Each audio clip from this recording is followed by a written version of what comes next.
Welcome back mga ropa, kwentuhan muna tayo. Pag-usapan natin ang game ng Barangay Ginebra kontra sa kupunan ng Rain or Shine ni Lasto Painters. Sa game na ito, natalo ang kupunan ng Barangay Ginebra sa score na 73-64. Ito rin ang kauna-unahang laro ng mga players na si RJ Abarrientos, Stephen Holt at Isaac Go para sa kupunan ng Barangay Ginebra. Si RJ Abarrientos ang third overall pick ng kupunan ng Barangay Ginebra nitong nakaraang draft. Maraming fans ang nag-expect sa galing ni RJ Abarrientos para matulungan ang kupunan ng Barangay Ginebra.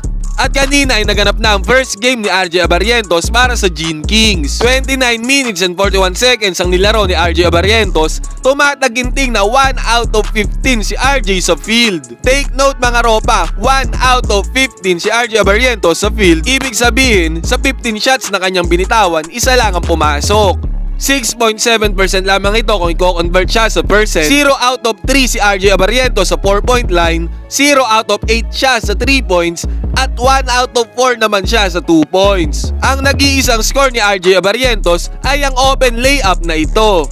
Talking about the 9th MVP already. Huh?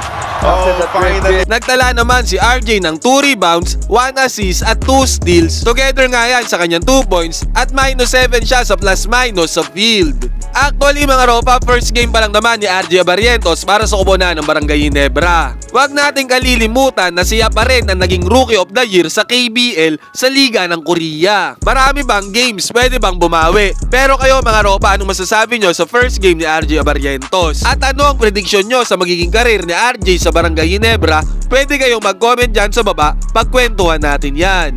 Ang newest addition naman para sa Barangay Ginebra na si Stephen Holt, na former number 1 pick din ang PBA, ay nag-ambag ng 13 points. Sa loob yan ng 38 minutes and 30 seconds of playing time. Siya ay 5 out of 9 sa field, 55.6% yan, at nag-ambag siya ng tumataginting na 9 rebounds, 2 assists, at ang isa pang player na newly acquired lang ng Gene Kings na si Isaac Go ay naglaro ng 32 minutes and 19 seconds. Katulad ni RJ Abarrientos, 1 out of 14 lamang si Isaac Go sa field. Tumataginting na 7.1% yan, 0 out of 5 si Isaac Go sa 3 points, at grabe 1 out of 9 lamang siya sa 2 points. Buti na lang ay nakaambag siya ng 8 rebounds, 2 assists, 1 steal at 2 blocks. At kagaya ni RJ Abarrientos, 2 points lang din ang naambag ni Isaac Go. Ang bumuhay talaga sa kupunan ng Barangay Gene Kings ay si Japet Aguilar with his 20 points, at syempre di na mawawala dyan si Justin Brownlee with his 18 points. Ngayon mga ropa, ano masasabi nyo sa mga newly acquired ng Gene Kings na si RJ Abarrientos, Isaac Go at Stephen Holt?